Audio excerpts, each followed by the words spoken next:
resume writing tips. That's a big topic. We can have a session just on that, of course. Where do you put education on the resume for young people? Do you put it on the top or on the bottom? Because usually education becomes less and less relevant with your career, but for students, isn't it number one? They want to expose, right, and show all. Correct. Yes, so you usually put education and on top, and not just the name of the school where you're at, but also what specific relevant projects you have done. This can be volunteering projects, maybe you're part of some club, but what's important in the resume is not to describe everything you've done in school projects or volunteering projects or even previous jobs. What's important is to highlight the skills that are relevant to a specific job you're applying for. Does that answer your question? Yeah, well, sometimes it's really hard for students to create different resumes for different jobs. Maybe you can mention the skills that are most desirable at this time and age. I really recommend spending the time. I understand not everybody has the attention span for that.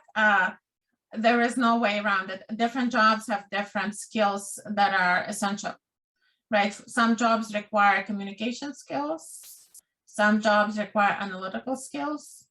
I would say communication is a great essential skill for almost any job, maybe less essential for engineering jobs, but even there, if you can highlight there, you are a good team player and communicator. Those are important. How do you prepare for the interview? In every way possible. So ideally, you start by learning about the company. So read what you can on the company's website, in the news. Maybe you know people who work at the company. Maybe you can actually research the person who will interview you. If you have the name of the interviewer, you can look them up on LinkedIn, kind of get to know their profile, where they went to school, what state, where they worked.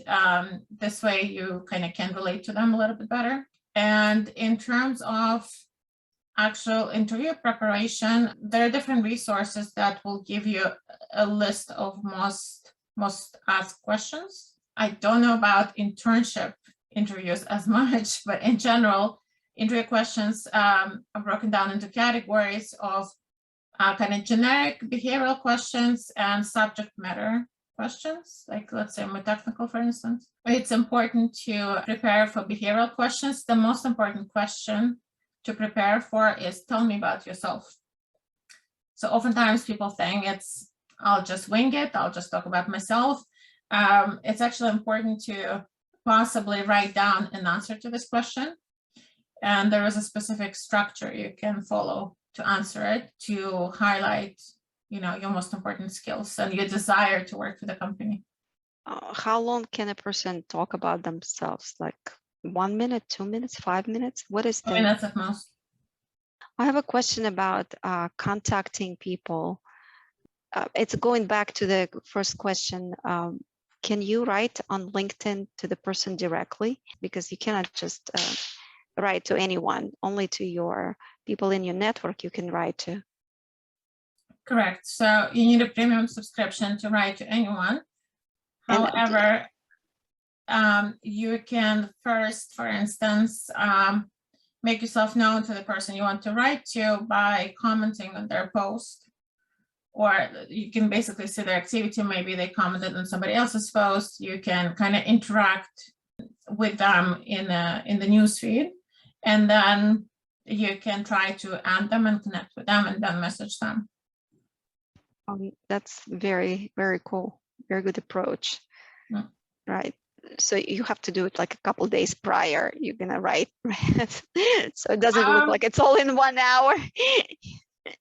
Yes, there are coaches who build their entire strategy around working through the LinkedIn network, and they say you never apply for any jobs, you just find a job by networking on LinkedIn, and that's how they do it. Basically, you invest a lot of time into like building relationships with people you don't know. Very interesting.